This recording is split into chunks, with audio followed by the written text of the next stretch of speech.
SBBH kita yang ketiga, dan selama ini saya belum memberikan tugas kepada kalian ataupun kuis ya. Mungkin di pertemuan ini kita, kalian lakukan tugas mandiri ya. Karena materi sekarang ini, kayak textbooks banget, jadi kita biar, kalian mencari contoh lebih banyak gitu, saya buatkan, berikan tugas mandiri gitu ya, yang akan dikumpul, dengan waktu 7 hari lah atau 1 minggu ya. Jadi minggu depan, sampai minggu depan untuk pengumpulannya, kurang lebih begitu ya. Nah, materi kita sekarang ini, apa ya, good agriculturing and collecting ya, praktis untuk tanaman obat. Jadi, budidaya yang baik dan, pemanenan ya atau pengumpulan, tanaman obat yang baik gitu. Jadi diatur atau dibuat suatu, eee, pedoman gitu ya, buat suatu pedoman untuk, mem membudidayakan dan, memanen gitu ya, memanen dari tanaman obat, supaya gitu ya, seperti tujuan dari SBBH ini, supaya kita mendapatkan, tanaman obat yang baik, bermutu, berkualitas gitu ya. Baik itu dari senyawa metabolit sekundernya ataupun dari komponen lainnya yang memang ada di dalam, Simplicia atau tanaman obat, supaya tidak mempengaruhi mutu dari tanaman obat itu sendiri. Jadi seperti itu secara umum. Jadi saya izin share PPT.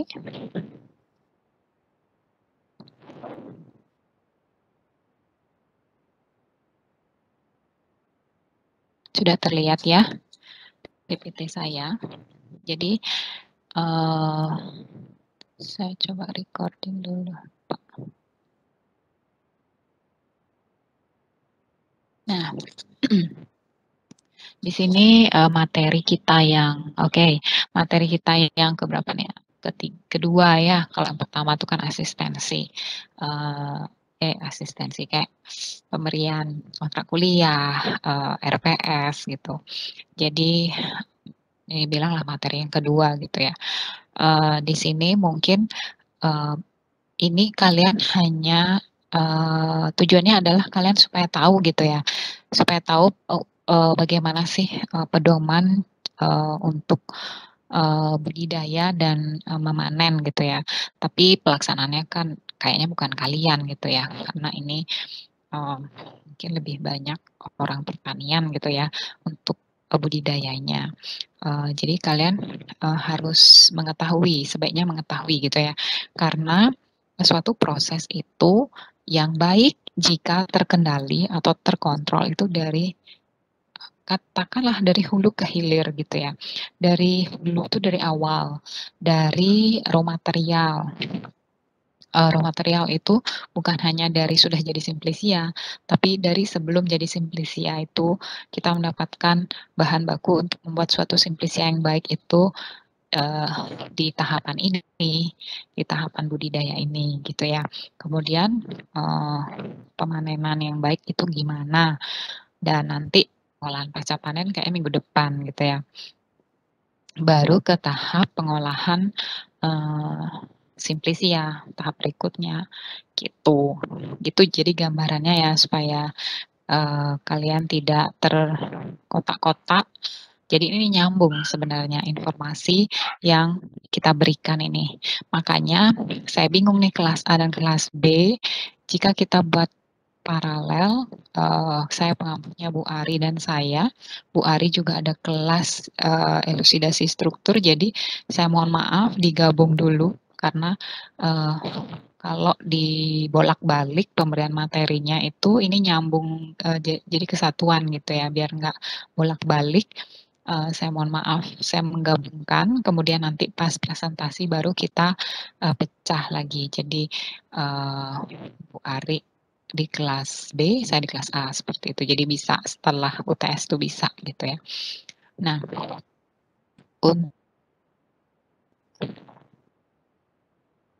topiknya ya,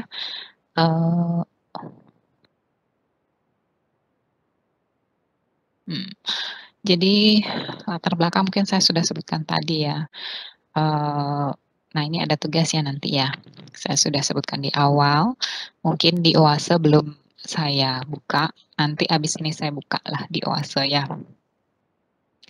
Jadi, kenapa sih kita perlu mempelajari ini? Seperti yang sudah katakan, di awal, bahwa, kita nih perlu me mengatur atau merancang bahwa, kayak bibit bebet bobot itu kita harus tahu nih dari raw material tanaman obat yang akan kita buat gitu ya, kita olah menjadi obat tradisional gitu ya, ataupun, kosmetik itu juga bisa, jadi bahan baku kosmetik yang berbahan natural gitu ya. Biasanya sih lidah buaya, kemudian porang, atau dan lain-lain sebagainya gitu ya. Di sini nih kita harus, punya, pedoman cara budidaya yang benar gitu ya. Kemudian tentunya, eee, yang berimpak baik juga kepada lingkungan gitu. Nah ini aman dikonsumsi, ini tentunya dikonsumsi kalau penggunaan oral ya.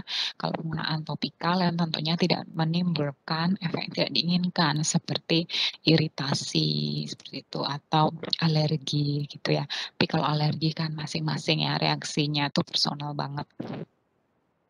Jadi, diharapkan dengan kita membuat suatu, pedoman, eee, cara budidaya yang baik atau mengikuti yang sudah ada gitu ya, itu diharapkan, kita mendapatkan hasil yang, eee, lebih baik, lebih produktif, lebih bernilai jual tinggi, jadi seperti itu ya. Nah kalau, bedanya kita dengan, mmm bedanya kita tuh maksudnya bedanya tanaman obat dengan, apa ya, misalkan sayuran, buah-buahan itu, pasti kalau sayur-sayuran, buah-buahan itu ingin mendapatkan tujuannya adalah, biomasa yang terbanyak gitu ya, mungkin, misal buahnya itu dia mendapatkan, buah yang matang dengan bobot yang banyak gitu ya, biomasa yang terbanyak, sayur juga begitu. Eee, Berbeda dengan, kita tuh tanaman obat berbeda karena kenapa? Kita itu kan me memanfaatkan tanaman obat itu karena ada metabolit sekunder yang kita manfaatkan efeknya gitu ya. Jadi, bila mana sih kita, eee, itu berkaitan dengan pemanenan nanti ya, waktu panen. Bila mana itu. Itu mungkin agak berbeda dengan, kalau hortikultura lain, bukan tanaman obat gitu ya. Jadi seperti itu. Kalau masalah, budidaya ini mungkin hampir-hampir sama lah ya dengan,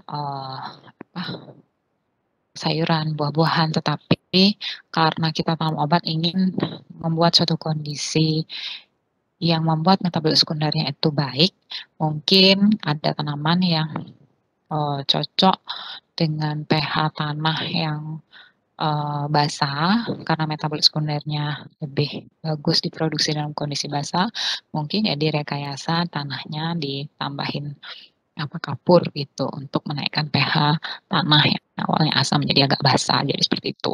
Jadi hal-hal seperti itu yang mungkin perlu diperhatikan gitu ya, karena di mana, lokasi tumbuh dari suatu tanaman itu sangat mempengaruhi, kuantitas, kualitas dari metabolit sekunder, suatu senyawa gitu ya. Nah, di sini latar belakang tujuannya yaitu meningkatkan produksi, produktivitas, meningkatkan mutu, termasuk keamanan konsumsi untuk yang peroral, meningkatkan efisiensi produksi, meningkatkan efisiensi penggunaan sumber daya alam, mempertahankan kesuburan lahan dan kelestarian. Jadi nggak hanya kita ingin mendapatkan, tanaman obat yang baik saja, yang bermutu, yang mengandung metabolisme sekunder yang tinggi atau yang optimum, tapi juga dengan adanya pedoman cara budidaya ini, kita juga harus mempertahankan atau ya melihat ininya juga, lahan yang kita gunakan itu supaya tidak merusak merusak lahan gitu. Jadi kita sekarang, nanam, panen, habis itu rusak. Jadi hanya sekali pakai kan nggak efisien juga gitu ya. Jadi itu kurang lebihnya ya. Kemudian, ini berkaitan dengan, pemanenan, budidaya, itu, ujung-ujungnya ya kita ingin mendapatkan tanaman obat yang aman dan berkualitas. Seperti tadi saya sudah katakan, adalah kalau yang berkaitan dengan standarisasi, yang spesifik, itu yang berkaitan dengan, senyawa-senyawa yang memang bertanggung jawab terhadap aktivitas, farmakologisnya gitu ya. Jadi, bahan yang ada di dalam tanaman yang bisa mempengaruhi keamanan dan kualitas tanaman obat yang berkaitan dengan senyawa, key marker atau biomarker dalam tanaman dan senyawa lain yang ada di dalam tanaman. Maksudnya key marker ini kan satu atau sekelompok, satu golongan metabolit sekunder yang memang terdapat atau menjadi penanda, penciri, dari suatu tanaman. Kalau senyawa lain yang ada, karena dalam satu tanaman itu nggak mungkin hanya ada satu senyawa, mungkin saja senyawa-senyawa yang ada yang lain yang bukan menjadi key marker-nya itu bisa menjadi, atau memberikan efek sinergis. Sinergis itu saling menguatkan ya, eee, terhadap efek dari key marker atau biomarker ini, sehingga dia lebih baik. Jadi kayak gini, kayak crude extract gitu ya. Jadi dia lebih baik crude dibandingkan dia hanya senyawa tunggal. Jadi dia lebih baik bersama-sama dengan senyawa lain dibandingkan dia sendirian gitu, kayak sapu lidi gitu ya. Jadi lebih bagus dia bersihin, kalau dia tuh sapu lidinya itu banyak dibanding lidinya cuma satu, ya seperti itu, eee, gambarannya. Tetapi ada juga suatu senyawa atau komponen, jika digabung itu malah memberikan efek antagonis atau saling meniadakan atau melemahkan gitu. Jadi, seperti itu kira-kira gambarannya untuk faktor intrinsik atau faktor ekstrinsik. Itu, eee, bahan-bahan yang di luar, dari tanaman itu sendiri, yang ikut serta dalam proses, ini, budidaya, pemanenan, nanti pengolahan pasca panen ya, secara holistik ini kita bicarakan ya, seperti air yang ikut serta ketika proses pencucian atau, pengotor-pengotor seperti, apa, pasir tanah yang ikut serta pada rimpang akar atau memang, bagian tanaman lain yang jika proses pencuciannya tidak baik itu bisa juga ikut serta yang akan mempengaruhi keamanan dari, bahan baku tanaman obat, seperti itu. Jadi seperti itu ya. Kemudian, mmm, oh oke. Nah, dalam proses, budidaya budidaya dan, pengumpulan gitu ya atau pemanenan, itu komponen yang akan dibahas nanti, itu tentunya, adalah ini ya, identifikasi dari tanaman obat.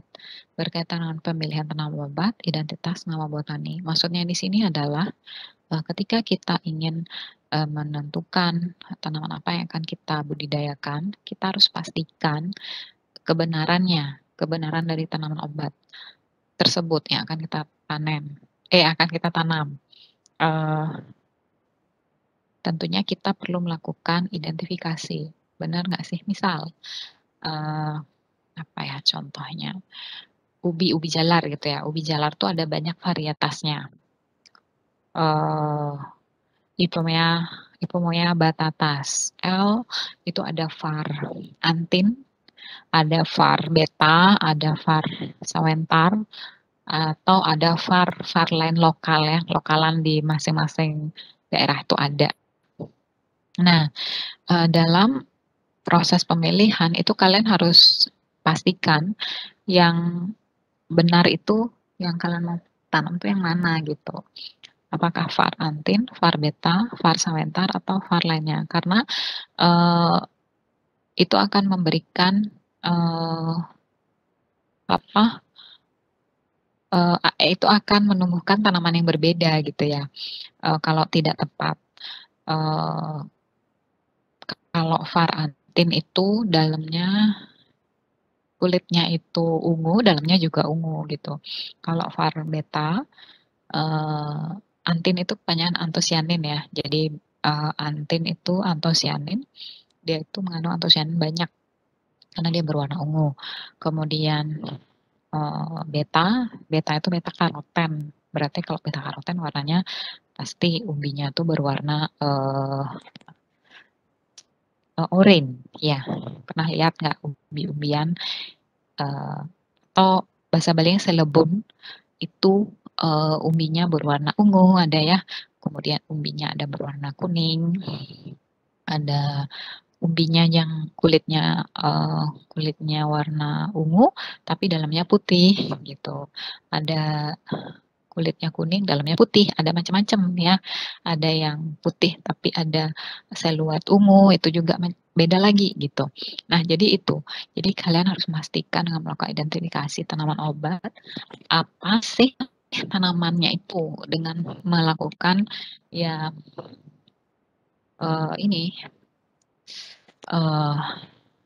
kayak identifikasi nama spesiesnya sampai varietasnya gitu mungkin jika diperlukan ya.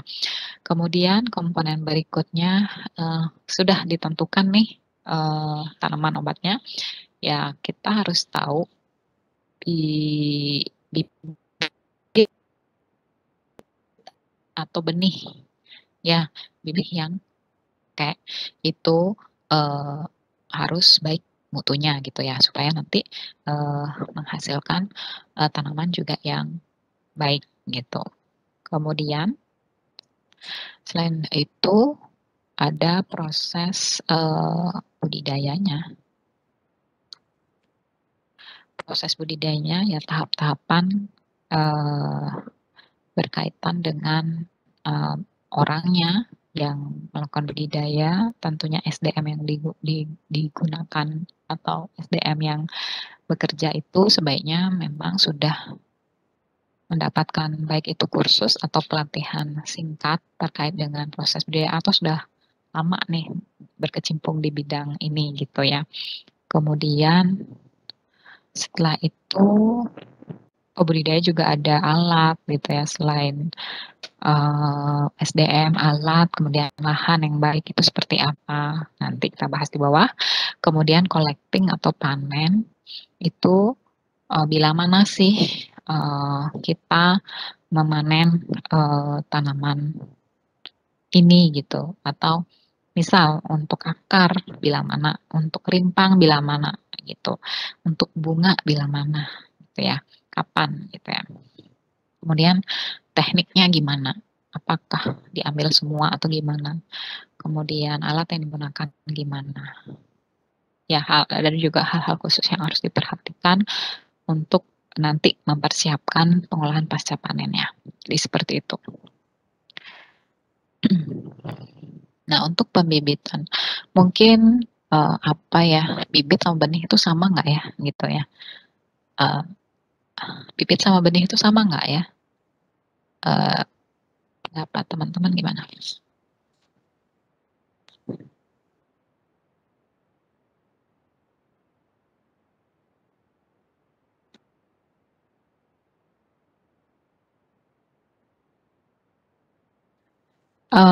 Bibit sama benih itu sama apa beda? Atau bedanya apa ya? Izin menjawab, Ibu. Siapa? Nimade Sugi Pratnyaswari NIM 40. Oke, saya catat NIM 40 ya. Sepengetahuan saya, benih itu dia masih berupa biji. Jadi kayak misal di tanaman kemangi itu biasanya di bunganya ada benih-benih yang bisa disemai sehingga setelah dia tumbuh itu disebut sebagai bibit begitu, Ibu. Jadi beda ya. Beda ya, siapa tadi? NIM 40. Beda ya, Sugi ya. Sugi benar ya, Pratnyaswari. Iya, betul, Ibu.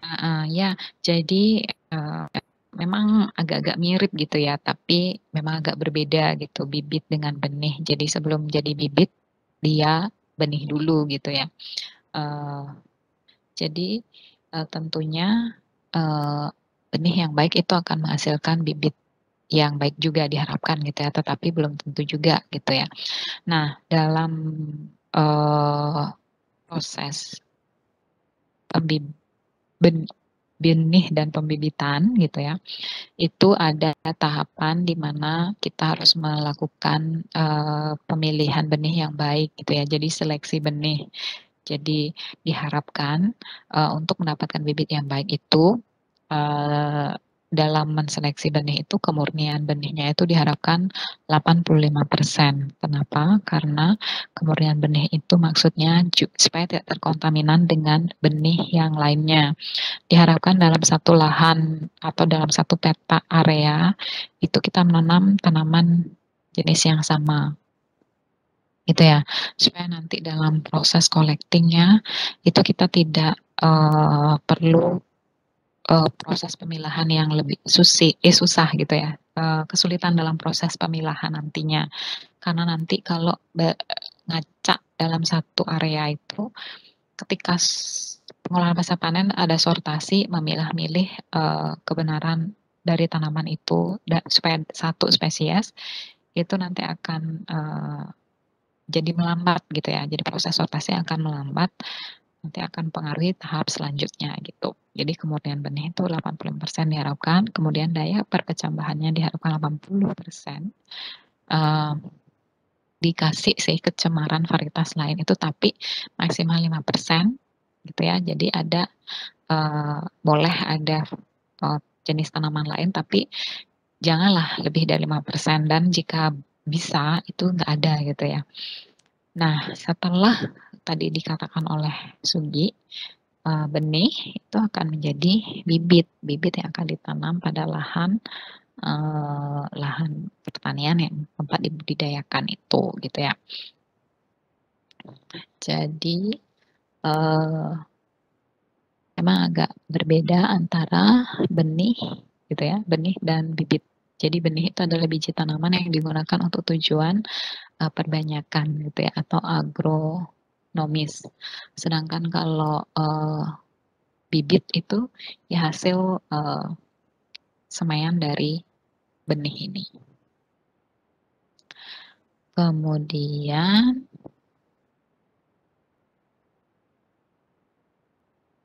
untuk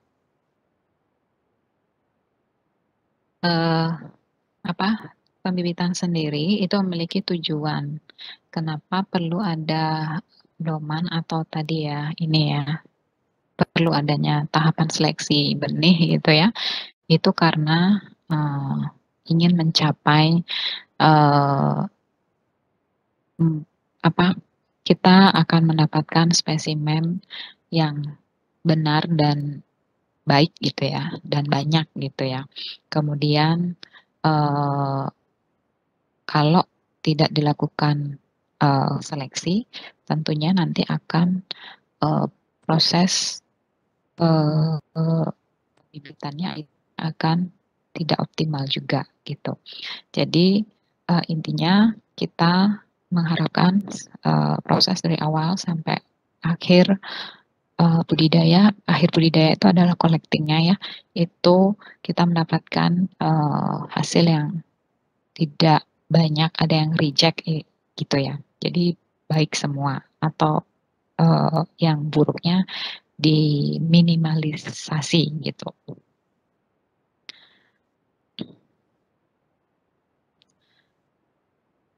Dalam proses pembibitan, tentunya itu ada, beberapa hal yang harus diperhatikan gitu ya, baik itu berupa sarana dan prasarana, itu apa alat-alat yang digunakan, apa berupa rak, kemudian rak bibit gitu ya, mungkin, ada bahan-bahan lainnya seperti tanah, pasir, polybag gitu ya. Jadi, bahan dan alat yang digunakan pun harus baik gitu ya. Kemudian sumber daya manusia atau orang yang mempekerjakannya itu, eee, setidaknya mengetahui, eee, bibit yang baik, gimana cara, proses pembibitan yang baik itu gimana, gitu ya. Dengan memberikan pelatihan di bidang itu gitu, eee, sehingga dia bisa mengerjakan hal itu gitu, supaya, menempatkan orang ya di tempat yang sesuai dengan background keilmuan yang dimiliki gitu ya. Kemudian, eee, tadi ya prosedur pembenihan. Prosedur pembenihan tadi udah, yaitu perlu dilakukan tahapan seleksi benih, yaitu tadi ada uji kemurnian benih, kemudian ada uji kadar air, ada uji daya perkecambahan, kemudian ada kelola benih, kemudian penyimpanan benih. Jadi, eee, proses seleksi, benih ini yaitu meliputi seleksi tanaman induk. Jadi tanaman induk yang, eee, memang menghasilkan, tanaman yang baik itu dijadikan sebagai indukannya gitu. Jadi, misal dia, eee, tahan terhadap hama, kemudian memang senyawa metaboliknya banyak atau, eee, lebih banyaklah dibandingkan yang lainnya. Jadi itu dijadikan bibit, calon-calon bibit gitu ya. Itu untuk seleksi bibit gitu ya. Kemudian kalau uji kemurnian benih itu, eee, dilakukan untuk memastikan bahwa benih yang kita pakai itu memang yang kita inginkan gitu. Syaratnya yang bermutu, tadi udah ya, minimal tadi berapa saya sebut ya, tadi di PPT 85 ya atau 80% itu bolehlah ya. Kemudian varietas lain, pengotor dan benih gulma atau tanaman lain itu bolehlah ada 5%, 2%, dan 2% gitu ya. Jadi jika lebih baik itu tidak ada benih varietas lain atau cemaran, pengotor, dan benih gulma itu nggak ada, itu alangkah baiknya gitu ya. Jadi SDM yang mengerjakannya harus tahu nih prosedur pembenihan yang baik itu seperti apa, ya. Kemudian uji daya perkecambahannya gimana gitu ya, persentase perkecambahan yaitu jumlah kecambah yang normal dibagi dengan jumlah benih uji kali 100% itu, eee, gimana, atau laju perkecambahan, itu berkaitan dengan waktu dia tumbuhnya berapa lama gitu ya, atau, dengan melakukan uji tetrazolium, misal untuk bibit-bibit yang memang memerlukan waktu tumbuh yang, eee, lebih lama ya dibandingkan, yang lainnya seperti kacang merah atau jagung. Jadi dia, dilakukan uji dengan menambahkan larutan tetrazolium 1%. Kalau dia baik, berarti ada, di bijinya itu berwarna seperti, eee, kemerahan ya. Warna kemerahan itu menunjukkan bahwa benihnya itu nanti bisa berkecambah gitu. Tapi kalau benihnya itu berwarna putih, bijinya berwarna putih, berarti dia sudah tidak bisa, menjadi bibit, tidak bisa berkecambah, jadi seperti itu. hal-hal itu si SDM yang nanti mengerjakan ini itu harus tahu gitu. Jadi hal-hal itu ya yang bisa diperhatikan. Kemudian prosedur pembibitan atau bisa vegetatif atau generatif. Ya, vegetatif itu apa, generatif itu apa. Jadi bisa generatif ya dari pembibitan ini ya, dari benihan ini ya, dari bijinya itu langsung. Kalau vegetatif, ada yang tahu nggak vegetatif? Pembibitan vegetatif itu seperti apa? Izin menjawab, Ibu. Iya, siapa? Yuni. Perkenalkan, nama saya Nika Denia Pratiwi, NIM 3. NIM 3 ya, Yuni. Jadi setahu saya kalau secara generatif itu menggunakan organ reproduksinya berupa biji. Sedangkan kalau secara vegetatif itu biasanya tanpa menggunakan biji, Bu. Ya, contohnya apa yang vegetatif? Misalnya ada seperti pencangkokan, Ibu. Pencangkokan itu apa, Dek? Bisa dikasih narasi sedikit? Biasanya pencangkokan itu kita itu menghubungkan bagian tanaman, misalnya batang dengan batang dari tanaman lainnya, lalu kita tempeli dengan tanah dan kemudian ditutup seperti itu, Ibu. Oh, jadi batang tanaman satu dengan batang tanaman lain itu pencangkokan. Enggak, Bu. Kalau contoh yang lain itu misalnya ada perkembangan biakan secara tunas, Ibu. Misalnya seperti pada bambu itu secara vegetatif. Jadi tunas ya, oke. Kemudian ada yang lain?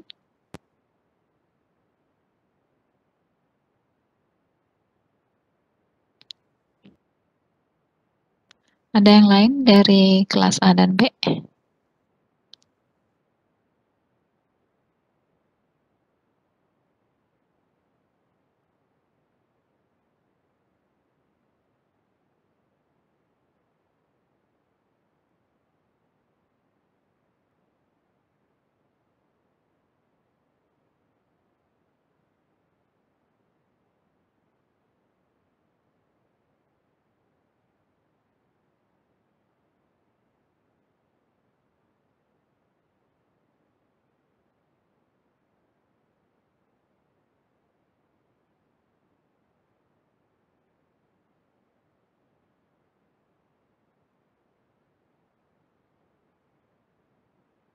Ada yang lain? Selain pencakokan dan tunas tadi ya. Ya, tunas itu tadi contohnya bambu. Kalau di tanaman obat mungkin contohnya tunas itu di rimpang-rimpangan ya, kunyit, terus jahe gitu. Yang lain? Izin menjawab, Bu. Jawab, Ibu. Ya, 10, NIM 10. Baik, Bu. Perkenalkan, saya Putri Dewi, NIM 10. Jadi cara vegetatif yang lain yang saya ketahui itu dengan cara stek, Bu. Ada yang stek batang, ada juga yang stek daun, seperti misalnya cocor bebek itu, Bu. Terima kasih, Bu. Stek. Itu gimana? Itu biasanya kalau misalnya stek batang itu batangnya dipotong, kemudian ditanam pada tanah yang sudah digemburkan begitu, Bu. Kalau misalnya stek daun yang saya ketahui itu daunnya yang kita ambil kemudian kita tanam pada tanah begitu, Bu, yang saya ketahui. Oke. Ya. Kemudian tadi yang 02 tadi, siapa tadi? Ya, Bu, saya, Bu. Armida Mm-mm. Syakrata. Ya, Bu. Armida ya. Iya, Bu. Apalagi? Terdengar, Bu? Ya, kedengaran. Ya, Bu, sepemahaman saya vegetatif itu ada dua, Bu. Ada yang alami dan ada yang buatan. Kalau buatan itu tadi udah disebutin sama teman-teman, ada stek, ada cangkok. Dari saya tambahannya itu ada okulasi juga. Jadi okulasi itu nanti kalau nggak salah ditempelin tunas satu tumbuhan ke tumbuhan lainnya. Biasanya yang pakai metode okulasi itu contohnya kayak mangga, belimbing, ada lengkeng juga kalau nggak salah, Bu. Terus kalau yang alami itu umbi lapis, ada umbi batang, umbi bakar, umbi akar maksud saya, Bu. Ada tunas juga, Bu. Mungkin Ya, itu saja yang bisa saya tambahkan, Bu. Terima kasih. oke. Jadi pelajaran ini kalian udah dapatkan ya, kalau nggak salah di botani ya, kalau nggak salah ya. Jadi di-refresh lagi atau di-remind lagi. Ya, tadi udah disampaikan, jadi okulasi itu memang gabungin ya, antara mungkin bagian bawahnya itu menggabungkan 2 tanaman. Bagian bawahnya itu memang memanfaatkan, yang akarnya baik gitu ya, kemudian yang ditempelin itu yang mungkin memiliki sifat unggul lainnya, apa buahnya manis, besar, tahan hama, mungkin ya, seperti itu. Kalau cangkok tadi ya memang mau memperbanyak jadi di tanaman yang sama itu batangnya yang berkambium tentunya itu dihilangkan kayak kulit batangnya, kemudian ditempelin dia dengan, media tumbuh seperti apa ya, mungkin pakai tanah atau, campuran tanah dan pupuk, kemudian ditunggu hingga tumbuh akar gitu ya, tumbuh akar kemudian bisa nanti ditanam lagi, dipotong tuh nanti itu jadi, eee, tanaman baru nanti ditanamlah lagi di tanah, seperti itu. Nah, oke, sudah ada feedback dari kalian, itu yang saya harapkan, ya, terima kasih. Kemudian, prosedur pembibitan sudah kita bahas ya, nanti mungkin, ingin tahu lebih banyak bisa di-searching lagi, itu, kemudian tahapan berikutnya adalah dokumentasi, tentunya dokumentasi ini diperlukan untuk, eee, mencatat, ini bibit apa, ini nih, tanaman apa, jadi seperti itu. Itu perlu dilakukan supaya tidak terjadi kesalahan dalam, eee, penentuan ininya, tanamannya nantinya, gitu. Ya, tapi kalau memang hanya melakukan pembibitan satu jenis, ya mungkin hal itu pencatatannya berkaitan dengan kapan melakukan proses, pembibitan, kemudian ini udah umurnya berapa, jadi bisa dikasih tanggalan, sehingga kita tahu nih kapan nih, bibitnya siap untuk ditanam, mungkin seperti itu ya. Untuk pembibitan udahlah sampai di situ ya, kemudian ini adalah budidaya. Jadi, dalam budidaya ini, eee, budidaya merupakan suatu usaha penanaman tanaman gitu ya, yang diharapkan dihasilkan,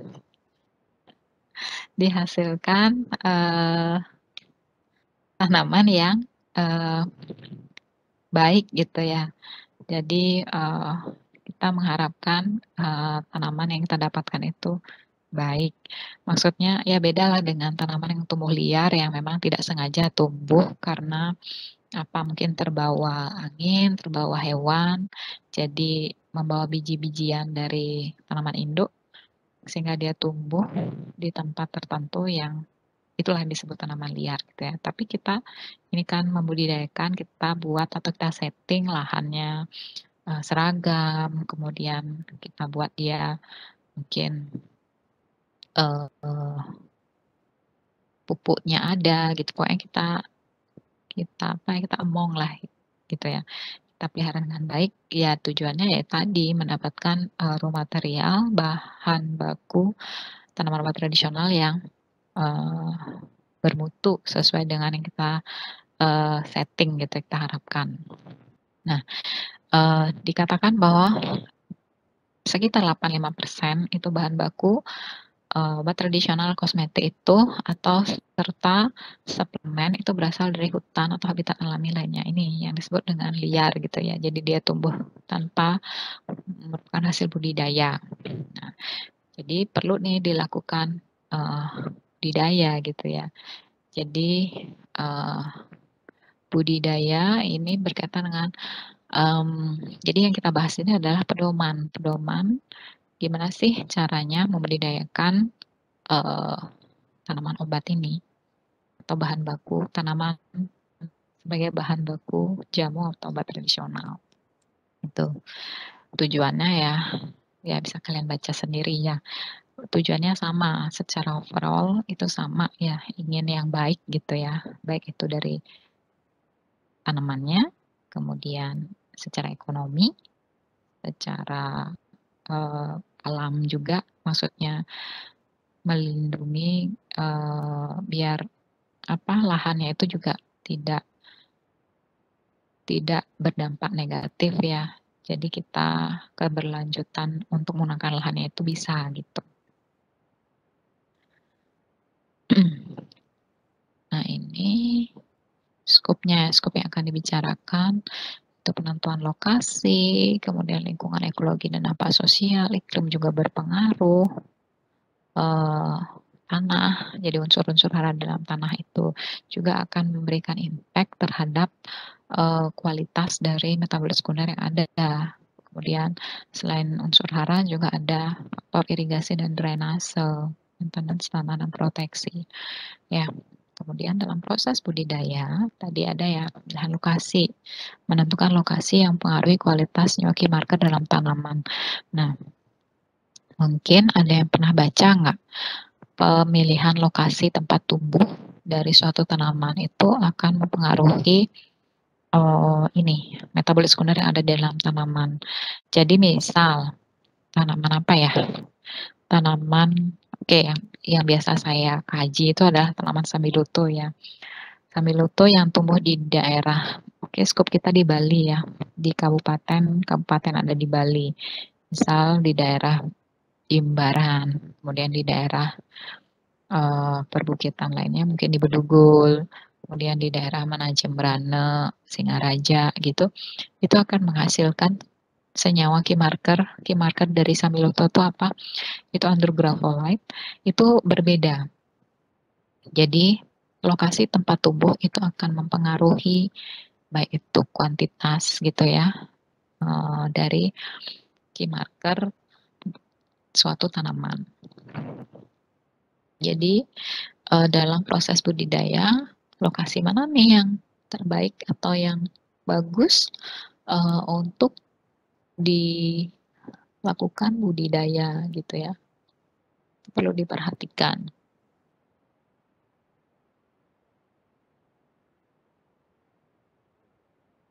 Misal untuk tanaman yang mengandung minyak atsiri seperti Thymus vulgaris atau tanaman timi gitu ya.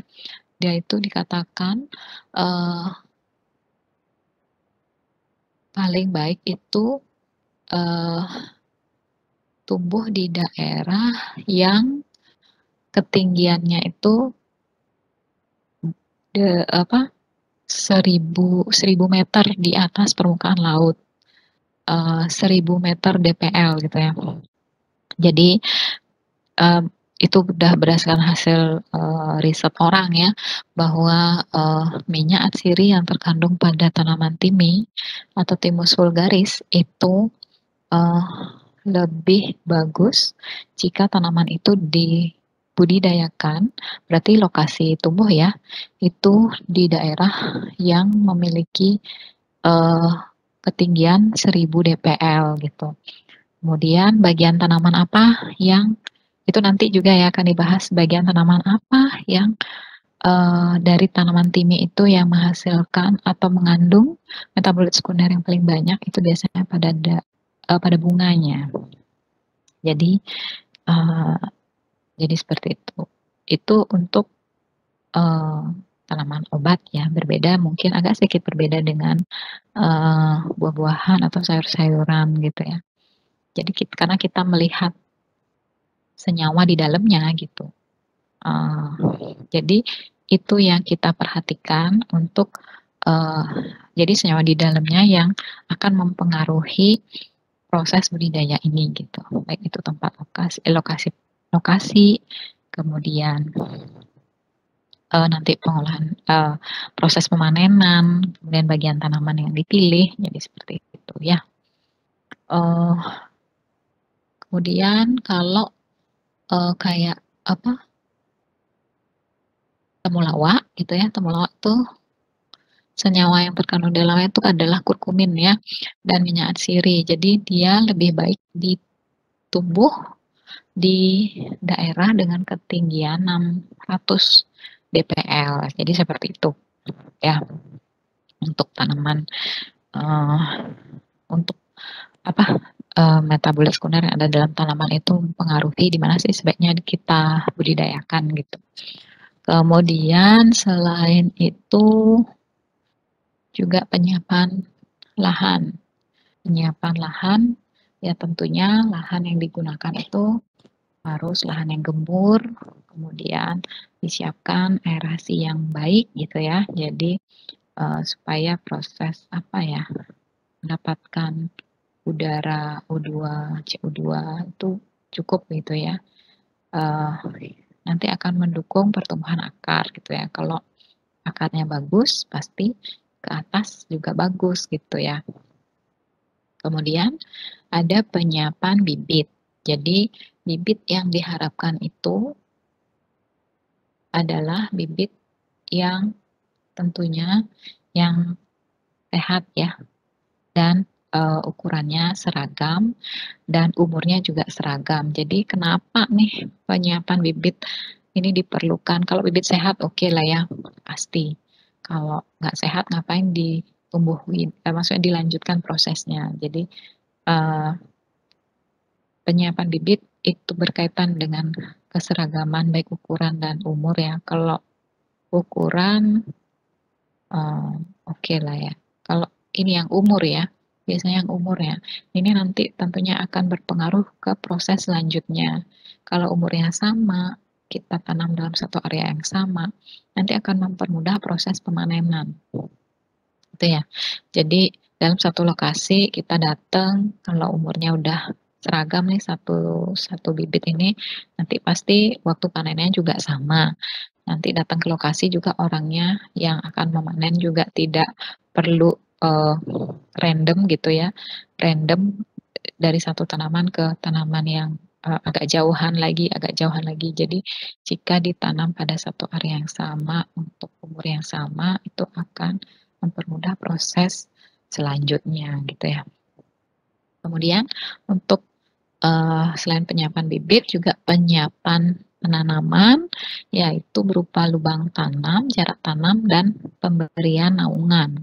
Ya, perlu disiapkan pada area lahan itu lubang-lubang tanah yang akan ditanami bibit ini. Kemudian jarak tanamnya itu juga harus harus diatur juga, jangan sampai terlalu dekat karena itu juga akan berebut unsur-unsur hara yang ada di sana atau nanti pertumbuhannya nggak optimal jika dibandingkan jarak tanamannya itu pas gitu ya. Kemudian pemberian naungan untuk tanaman obat memerlukan sinar matahari untuk aktivitas fotosintesis. Jadi diperlukan pencahayaan yang cukup gitu ya untuk meningkatkan produktivitas tanaman gitu ya.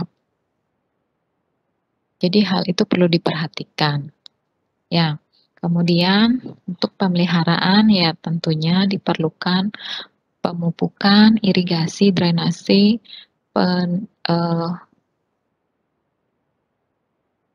pemupukan, irigasi dan drainase, kemudian pandangiran ya, pandangiran itu proses menggemburkan tanah kembali gitu ya. Selama proses budidaya itu. Mungkin di awal pas penanaman itu udah digemburkan, tetapi seiring berjalannya waktu diperlukan lagi penggemburan untuk mempermudah aerasi lagi gitu ya. Kemudian penyiangan untuk membersihkan hama atau gulma-gulma yang ada gitu ya, yang mungkin akan tumbuh selama proses budidaya.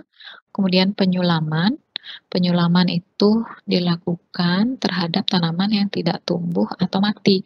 Jadi tanaman atau bibit yang kita tumbuhkan terus tidak berhasil tumbuh itu kita singkirkan gitu ya.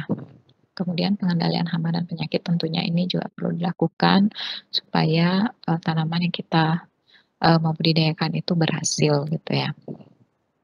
Nah, dokumentasi informasi terkait tanaman, yaitu sama dengan yang tadi ya, dokumentasi itu informasi yang berkaitan dengan kapan ini tanaman apa kayak gitu ya, kapan dilakukan penanaman, kemudian bisa memprediksi kapan sebaiknya dilakukan pemanenan seperti itu.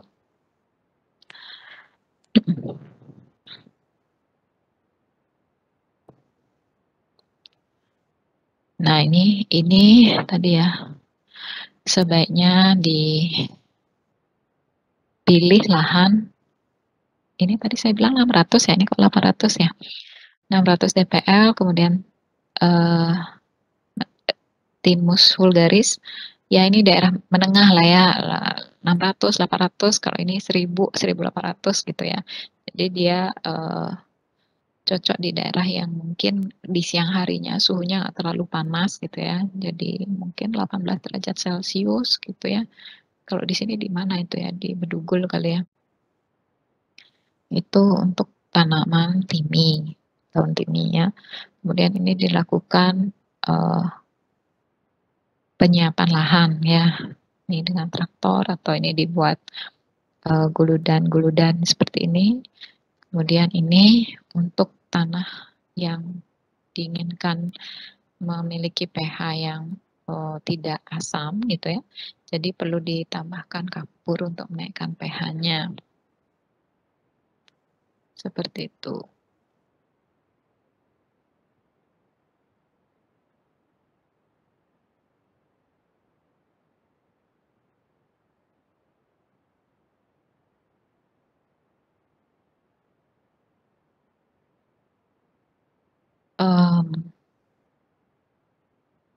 Kemudian ini juga ada proses penyiapan lahan, yaitu pencangkulan ya, penambahan bahan organik.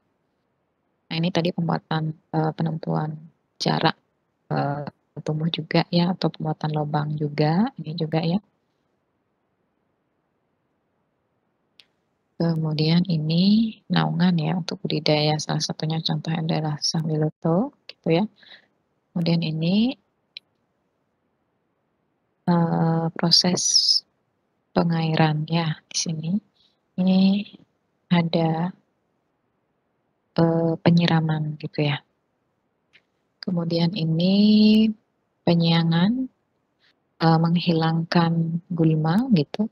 Kemudian ini pendagiran untuk mengemburkan tanah pada daun budidaya Mentha piperita gitu. Nah, itu ya, itu tahapan atau proses budidaya, hal-hal yang harus diperhatikan tentunya untuk tanaman obat ya.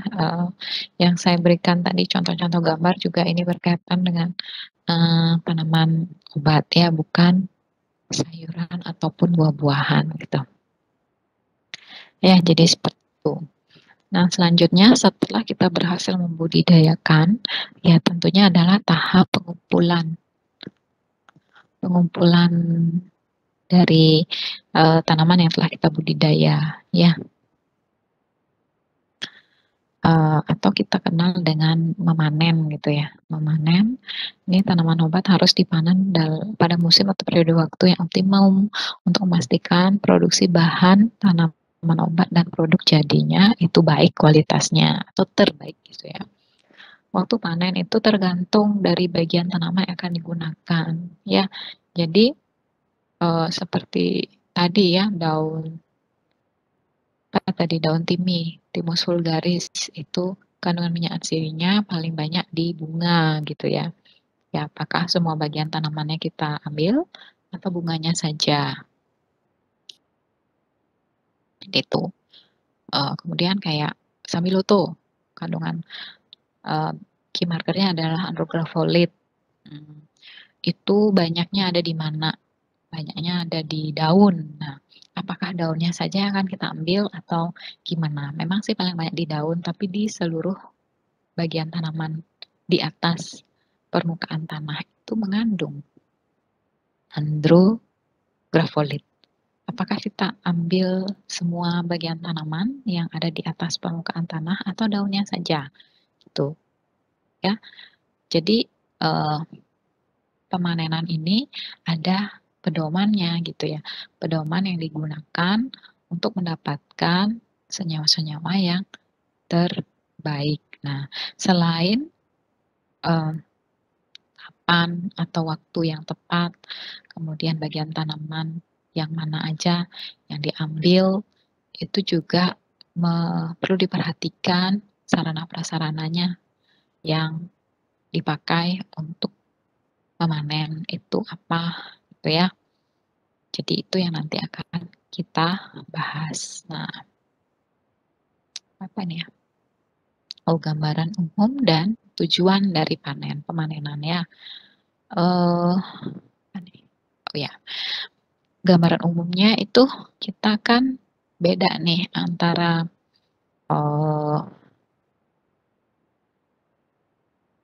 tanaman obat dengan pangan gitu ya. Jadi udah dibilang beda tanaman obat dengan waktu panen tanaman obat dengan sayuran, dengan buah-buahan gitu atau pangan lainnya seperti padi-padian atau yang lainnya gitu ya. Nah, kalau yang pangan itu pasti menginginkan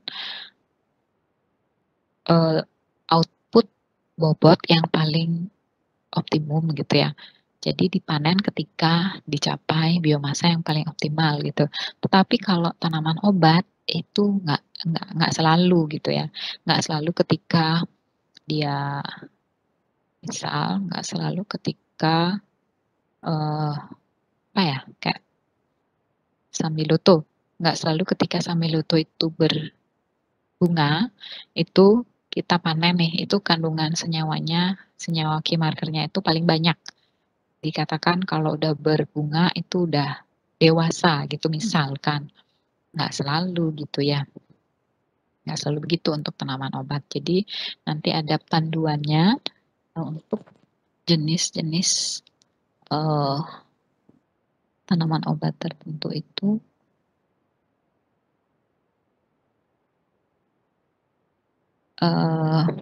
akan dipengaruhi oleh key marker yang paling optimum itu kapan. Nah, di saat itulah kita akan memanennya seperti itu.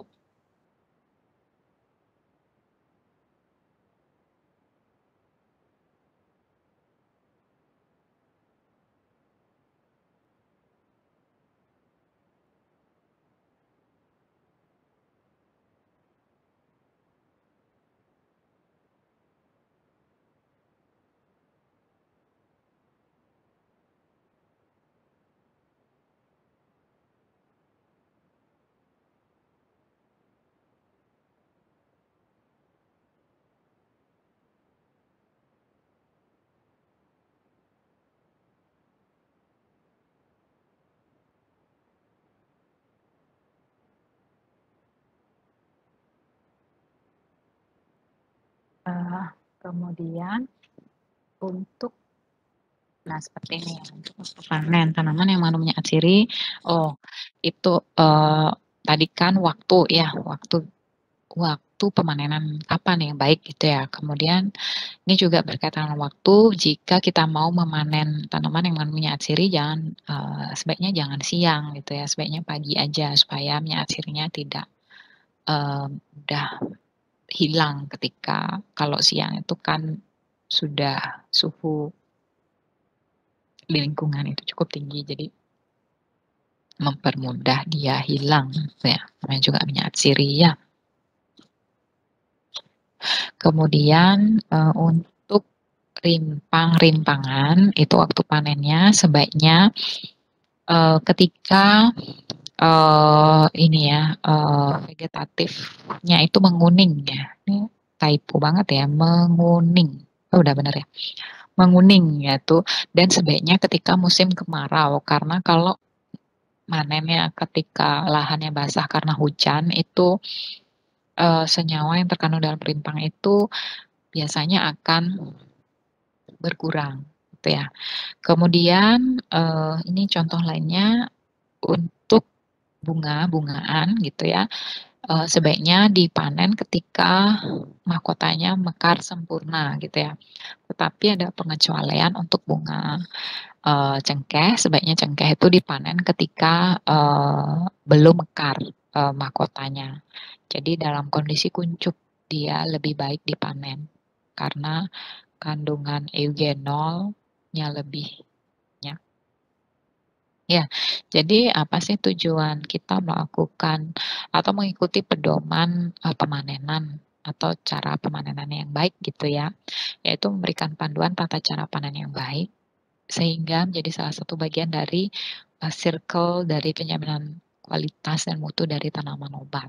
Jadi seperti yang kita bahas tadi bahwa kita tanaman obat tuh prosesnya dari hulu ke hilir dari awal nih budidaya, kemudian sampai buat sediaan gitu ya. Jadi ini salah satunya yaitu proses pemanenan yang baik ini akan mempengaruhi nanti simplisia yang akan kita hasilkan dalam tahap pengolahan pasca panen nanti. Kemudian itu tujuan umum. Kalau tujuan khususnya ya sebagai pedoman yang baik dalam pemanenan tanaman obat yang melibatkan beberapa faktor seperti waktu panen ya tadi udah kita singgung sedikit. Kemudian bagian tanaman yang akan kita ambil juga sudah kita singgung tadi ya kayak daun Andrographole itu di daunnya banyak, tapi di komponen tanaman lainnya seperti batang, biji buah, bunga buahnya juga ada. Tetapi bagian tanaman itu yang mana sih harus dipanen gitu ya. Jadi itu masuk ke bagian tanaman. Kemudian alat yang digunakan untuk pemanenan, teknik pemanenan dan pengumpulan bahan. Jadi seperti itu. Jadi tujuan khususnya lebih detail lah ya.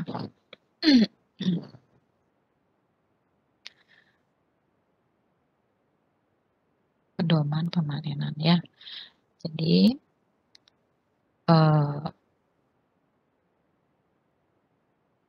untuk tahap pertama, poin pertama itu adalah bahan yang dipanen.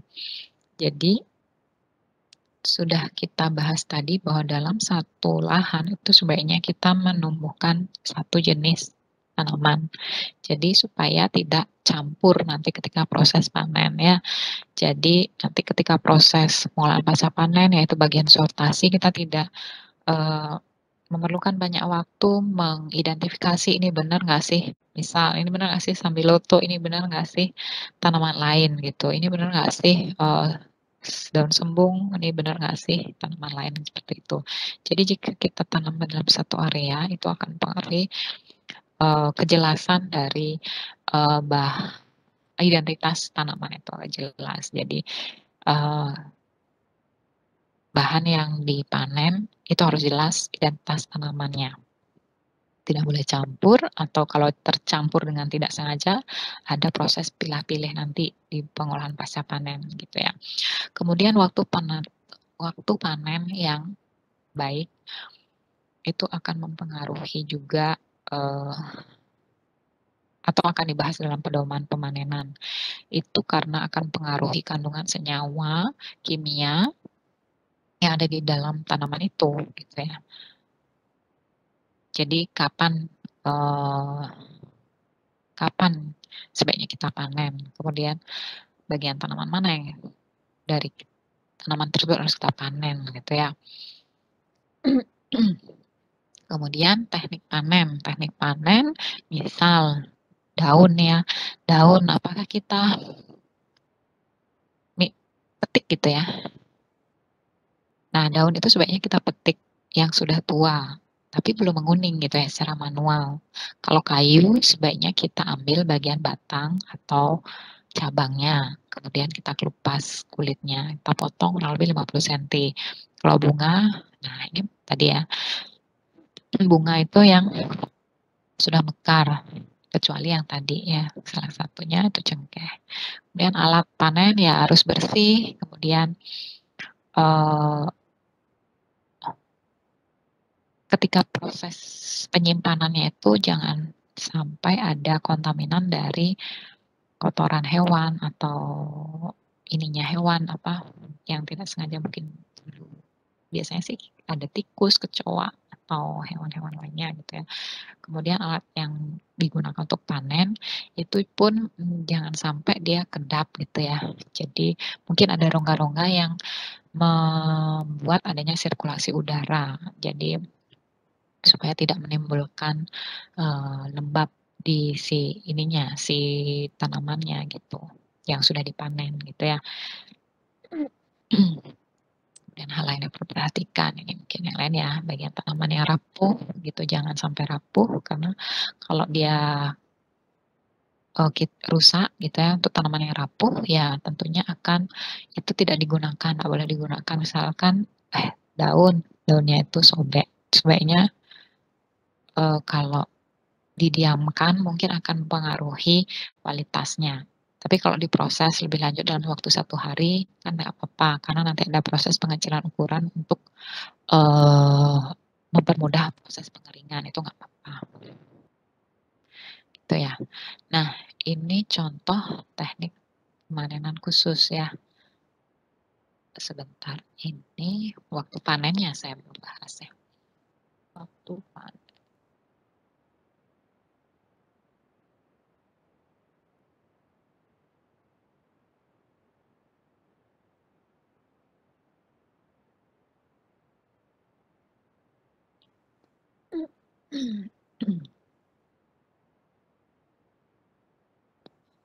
Nah, untuk waktu panen itu ya.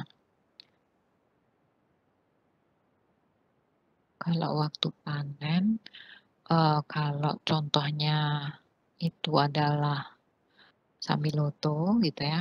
Sambiloto itu kandungan andrografolitnya dikatakan terbanyak itu sebelum dia berbunga. Karena kalau dia sudah berbunga, metabolit sekunder yang ada yaitu andrografolitnya itu dia digunakan untuk proses pembungaan. Jadi berkurang kandungannya.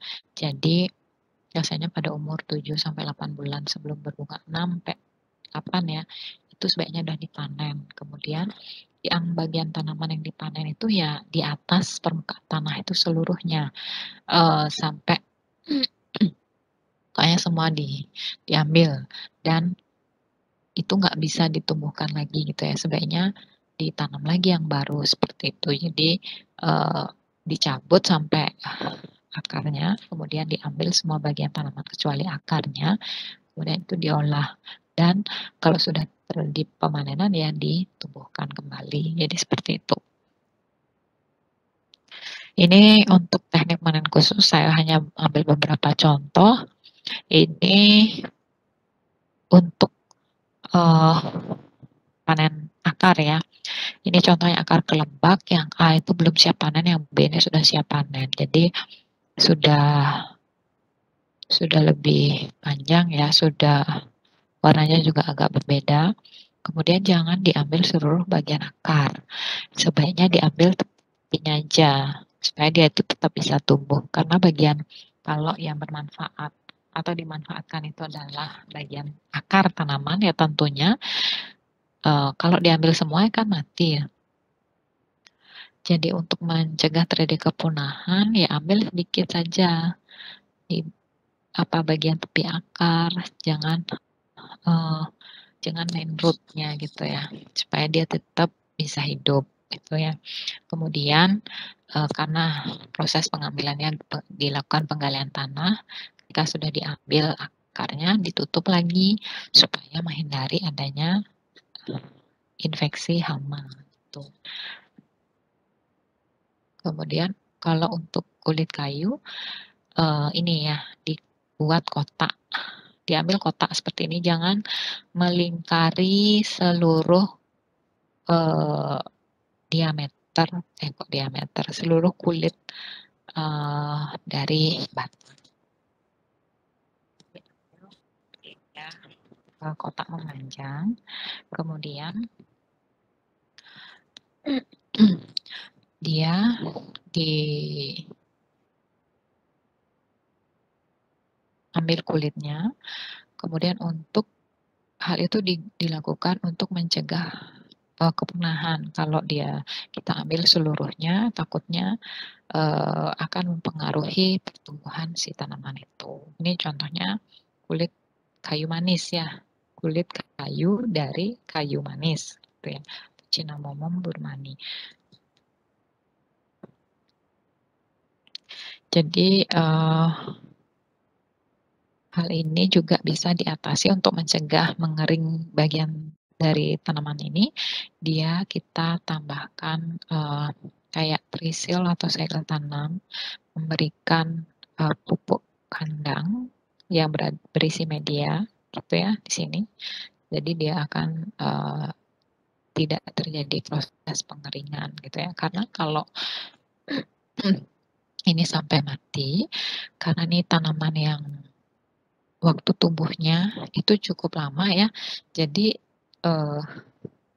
nanti takutnya karena overuse dan penggunaannya tidak baik, pengelolaan atau teknik panen tidak baik, ya dia akan mati sehingga jadi kelangkaan gitu ya. Jadi untuk menjaga kelestariannya ya kita harus menggunakan teknik pemanenan yang baik supaya kelangsungan hidup dari tanaman ini juga lama gitu. Kemudian untuk daun, nah ini contoh tanaman perdu yang waktu tumbuhnya singkat, yang bisa langsung dipanen sampai ke akar-akarnya gitu ya. Jadi herba ya, ini manen herba gitu. Herba itu adalah seluruh bagian tanaman yang berada di atas permukaan tanah gitu ya. Jadi kalau ini panen daun sembung diambil yang udah dewasa atau yang memiliki biomasa yang besar, tetapi belum menguning gitu ya, belum kuning gitu. Kemudian ini untuk Sambiloto, jadi diambil seluruh bagian di atas permukaan tanah itu karena semuanya itu mengandung andrografolit yang banyak gitu. Jadi kalau diambil semuanya tentunya semuanya bisa, semuanya karena ada kandungannya semuanya bisa dimanfaatkan. Jadi digerus aja jadi satu, dicampur itu bisa. Ya, hindari kerusakan tanaman. Jadi sebaiknya daun dipanen sebelum tanaman itu berbunga. Itu contohnya untuk si Sambiloto. Kemudian untuk pohon jangan panen semua daun ini ya, supaya dia yang daun-daun muda ini nanti akan tumbuh menjadi dewasa. Jadi jangan semuanya, jangan dewasa aja diambil gitu. Yang memetik daun muda, kecuali diketahui yang muda memang memiliki efek yang lebih baik. Itu contohnya seperti daun salam ya. Dia memiliki efek anti hipoglikemi yang baik pada daun yang muda gitu. Kalau daun muda, ya daun mudanya aja diambil, daun tuanya jangan. Jadi seperti itu. Ya, jadi nggak selalu daun tua yang dipakai untuk tanaman obat ya, kayak ini daun sembung ya.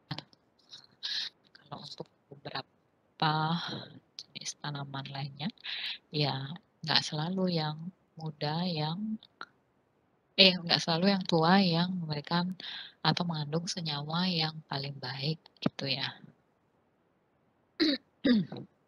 Jadi seperti itu. Terus ada juga pedoman panen untuk buah dan biji itu ada, untuk itu ada ya. Jadi hal-hal ini yang perlu diperhatikan dalam dalam budidaya dan pemanenan gitu ya. Nah, di sini tugas ya. Saya masih ini bingung nih ya. Ntar saya show ya. Nah, di sini saya ingin kalian membahas suatu budidaya dan pemanenan satu jenis. Misal, saya buat sekelompok isi 4 gitu ya, 4 orang. Itu buat mereview terkait dengan budidaya dan pemanenan, kekuatan, kelebihannya apa, kelemahannya apa, keuntungannya apa, tantangannya apa. Jadi buat seperti itu, buat seperti ini, kemudian dilampirkan jurnal yang kalian jadikan sebagai acuan dalam budidaya dan panen gitu.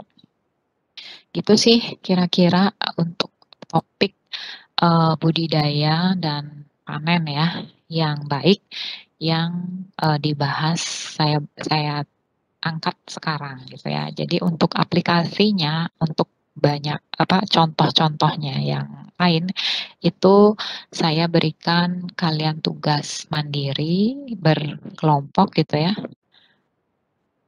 Duh, kok webek saya error.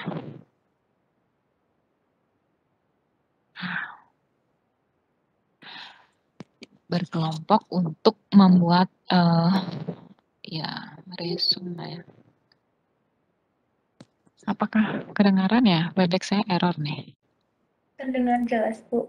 Oke, mungkin tampilan di saya aja. Udah ini ya, saya stop share udah ya? Nggak bisa nih. Sudah, Ibu. Sudah, oke. Oke, jadi apa ada yang mau ditanyakan terkait materi hari ini?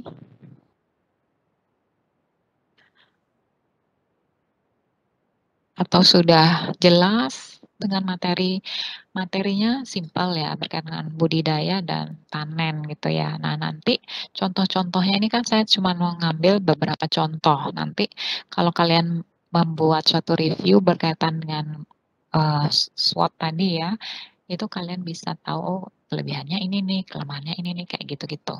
Jadi angkat misal kelompok NIM 4 teratas di misal NIM 1 sampai NIM 4 gitu ya, Dewi sampai Wahyuni, Komang Wahyuni itu kan satu grup.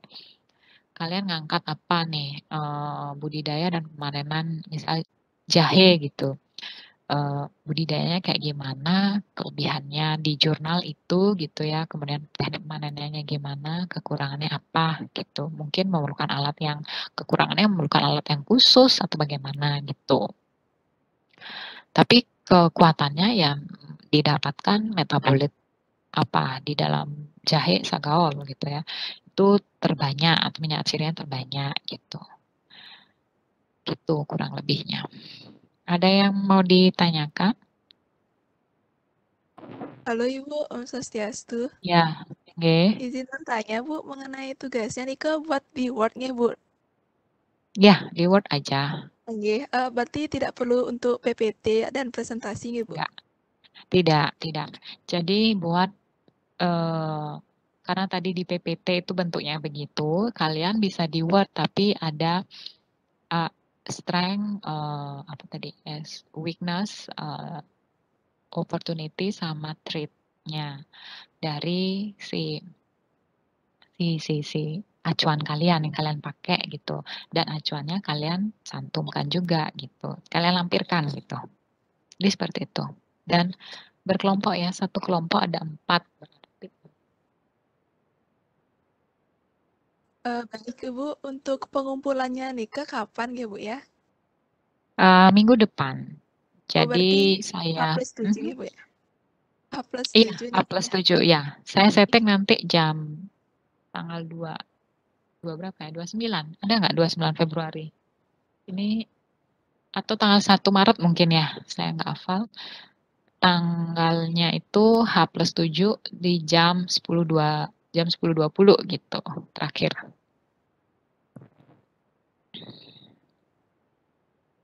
Itu kira-kira deh. Terima kasih. Ada lagi?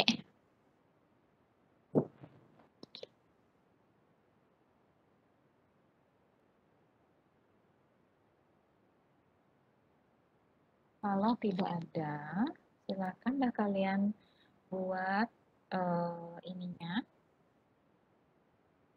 buat tugasnya dari sekarang ya. Silahkan cicil, dibagi-bagi, ini mengerjakan apa gitu ya.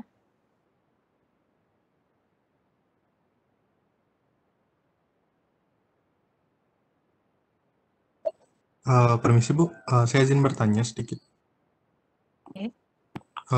Untuk tanamannya antar kelompok itu apakah boleh sama atau harus berbeda ya Bu? Terima kasih. Jika sama, Tapi jurnal nggak mungkin sama ya. Tanaman boleh sama, tapi jurnal acuan janganlah sama, karena jurnal pasti banyak gitu ya. Nanti kan pola kalian membahas SWOT itu kan akan berbeda kalau Nggih, baik Bu, terima kasih untuk jawabnya. ada lagi. Halo Ibu, Om Swastiastu lagi. Ya. Untuk kelompoknya sebelumnya sudah ada Ibu, sebelumnya sudah dibagikan, apa pakai kelompok itu atau ditentukan oleh kelompok baru lagi nggak Bu?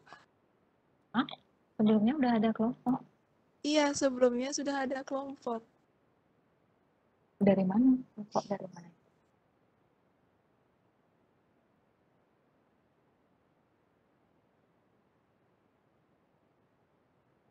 Itu kelompok dari kuliah lain. Kelompok dari SPBH juga Ibu. Hah? Tapi kelompoknya itu kelompok presentasi kan? Iya, berarti bukan pakai yang itu ya Bu ya, buat kelompok baru lagi. Iya ya, itu kan berberapa itu ya? Bertujuh kayaknya itu. Kalian sekarang berempat. Beda ya, tapi sama. Proses pengelompokannya itu berdasarkan NIM dari atas ke bawah gitu, nggak acak. Oke Ibu, mohon maaf sebelumnya Ibu. Siap. Oke. Ada lagi?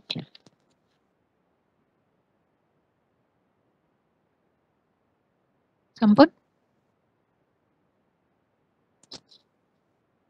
Untuk saat ini sampun Bu, nanti sambil jalan jika ada pertanyaan saya tanya lagi Bu ya. Oke, kalau gitu saya stop dulu dah. Oke, saya akhiri ya. Silakan membuat tugas yang sudah saya berikan. Nanti saya setting di Oase ya. H+7 ya. Jadi jangan tergesa-gesa gitu biar tugasnya bagus ya. Oke, selamat siang. Terima kasih. Saya akhiri nggih.